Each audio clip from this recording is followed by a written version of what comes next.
Wanted, young, skinny, wiry fellows, not over 18, must be expert riders, willing to risk death daily. Orphans preferred. Wages $25 per week.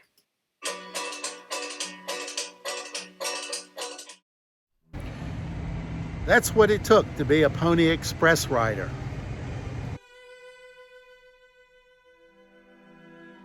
Wyoming Traveler here, and I'm at Gothenburg, Nebraska, to visit an original Pony Express station.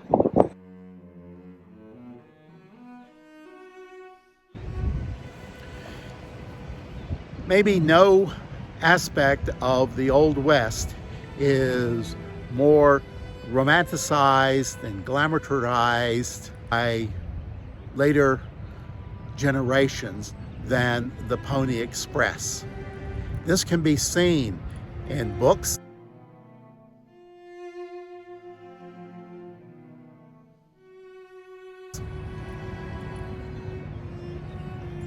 movies,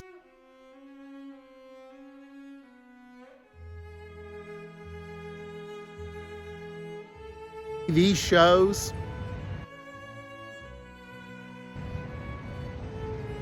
and even in comic books. The Express Riders were the glamorous characters in the Pony Express story, but they were not the only employees of the company. To keep the Express Riders going required a series of relay stations and people to operate them. Stations were generally located between 8 to 10 miles apart.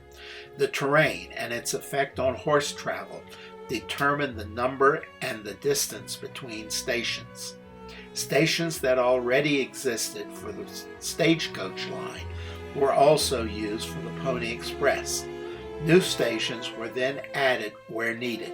The Pony Express trail route went through a number of changes over time to adjust to ground conditions, seasonal weather, or other circumstances. Maximum efficiency was a priority. Stations were added or deleted when necessary.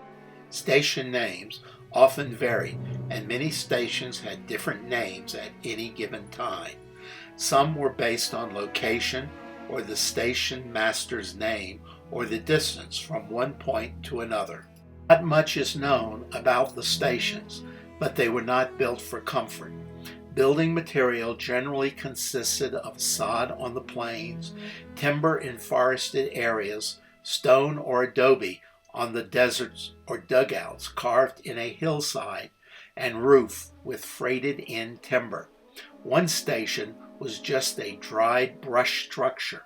Stations may have been someone's house who was willing to barter or sell water, food, or goods to travelers. Only the best stations had wooden floors. Most had dirt. Glass windows were unknown, and furniture was usually an empty wooden crates. Food at smaller stations was basic and usually just enough to keep the workers from starving. The riders were paid $100 to $150 a month, depending on the difficulty of the route, plus room and board. In today's currency, that is about $3,200 to $4,800. The work, as the recruitment poster stated, was dangerous. Each rider rode about 75 to 100 miles at top speed per shift, changing horses 5 or 8 times.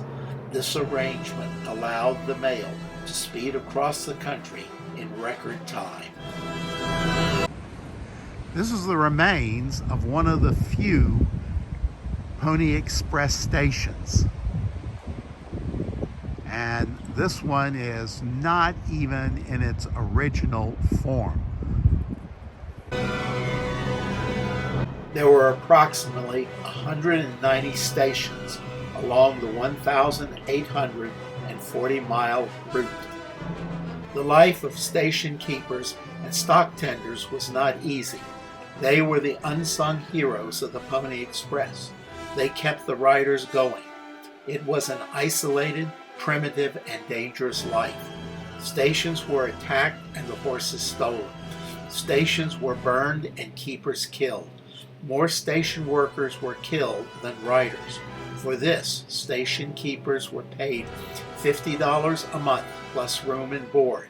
Stock tenders were paid less. This was a relay station of building. There were two types of stations: relay or swing stations and home stations. At each relay station, riders would exchange their tired horse for a fresh one and ride on. At the home station, usually the older stage stations, the riders ended his riding shift. It was at these stations riders were housed, fed between their trips. Home stations were larger in staff and size and had extra horses and supplies. Depending on the terrain, home stations were between 75 and 100 miles apart. There were about 25 home stations along the route. This is a view of what the cabin may have looked like the time it was a relay station. I'm not sure that they would have had the stove in there, but it's possible.